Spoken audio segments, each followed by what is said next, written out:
Indie author, dog walker, duck lover, hamster holder, Kyle Doucette here. I realize I've talked a lot about superheroes and superhero movies, mainly Superman and Optimus Prime, and yes, I consider Optimus Prime a superhero. And it got me thinking about superhero movies. Yeah, I just outed myself as a Canadian by saying about and outed.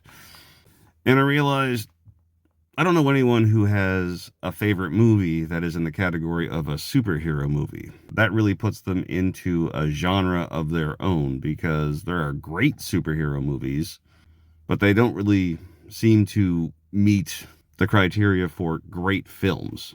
I can't think of any particular superhero movie that would say be in contention for Best Picture at the Oscars when there were still quality movies, vying for the top spot. I don't have one single superhero movie that I consider objectively the best. There's two that are tied for the top spot. The first one, and I'll just go chronologically, is the first Sam Raimi Spider-Man movie with Tobey Maguire.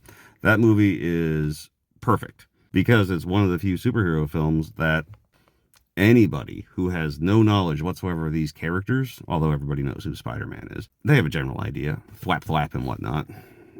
Yeah, he's a menace, that kind of thing. They can go into that movie without knowing any of the characters, anything about Spider-Man's origin, and watch it and love it. It was a blockbuster for a reason back in 2002.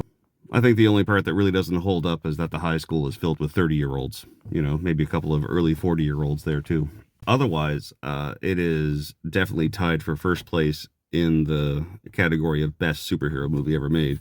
The second, sharing the top spot, best superhero movie, is Iron Man, 2008. Again, it meets the criteria of being an excellent, accessible film for the general audience. Nobody had, unless you were a comic book nerd and watched, obscure cartoons that didn't really last longer than a season or whatnot, nobody knew who Iron Man was. And at the time, people didn't really like Robert Downey Jr. that much, but now everybody loves Tony Stark. Everyone knows who he is. Everyone knows who Iron Man is. He became the linchpin and the foundation block for the Marvel Universe. That movie was so good. After that, in the expanded Marvel Universe, no other movie stands alone. Everything has to you have to do homework for every other movie, even Iron Man 2 and Iron Man 3. You can't, watch those without having some kind of background. As far as I'm concerned, the first Iron Man movie, minus the scene at the end where Nick Fury pays him a visit, you can just chop that out and it's a perfectly good standalone movie. Same with Spider-Man, perfectly good standalone movie. Both at the top of their game, sharing the top spot for the greatest superhero movies ever made. But since I picked out two objectively fantastic, top of their game superhero movies, I will say what my actual favorite superhero movies are, even though I love those two I just mentioned. I love Zack Snyder's Watchmen, all the cuts. To be honest, I wasn't even a fan of the graphic novel. I read parts of it. I had the general idea of the story, but when I saw the movie, that just blew me away. I thought it was fantastic, utterly fantastic. It would be nowhere near the top spot for greatest superhero movie because it's not really accessible to the general public, and it's not supposed to be. It was made pretty closely to the original graphic novel, those original 12 issues that were released back in 85 and 86. The theatrical cut all the way up to the ultimate cut. I love that movie. Jeffrey Dean Morgan, one of my favorite actors, horribly underused. I wish that they had been able to explore more in Zack Snyder's DC universe, the films, because it looked like they were setting him up for some kind of alternate reality Thomas Wayne Batman, which would have been amazing.